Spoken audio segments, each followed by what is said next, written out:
Salam Media Sriwijaya.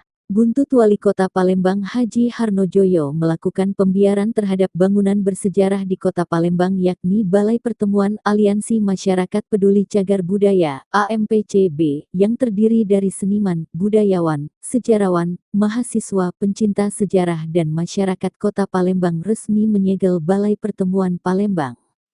Minggu tanggal 12 Februari tahun 2023. Penyegelaan secara simbolis dilakukan pemasangan spanduk bertuliskan, bangunan ini untuk Gedung Kesenian Aliansi Masyarakat Peduli Cagar Budaya (AMPCB) di pintu masuk samping Balai Pertemuan.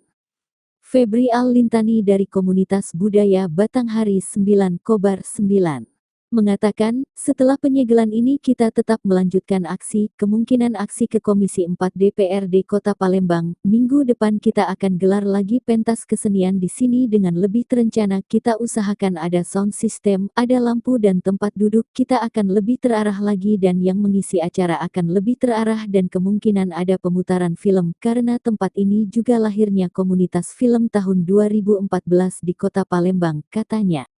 Menurut Febri, balai pertemuan ini memiliki makna bagi seluruh unsur kesenian termasuk film, tari, teater dan sebagainya. Sekali lagi kami tegaskan dengan adanya penyegelan bangunan ini dari Aliansi Masyarakat Peduli Cagar Budaya, maka kita tetap komitmen memperjuangkan agar gedung ini menjadi Gedung Kesenian Palembang, katanya. Selain menyegel balai pertemuan, menurut Febri juga dilakukan aksi gotong royong kebersihan di balai pertemuan dan orasi budaya di balai pertemuan, juga ada pembacaan puisi, pantomin, bernyanyi dan tarian dan sebagainya.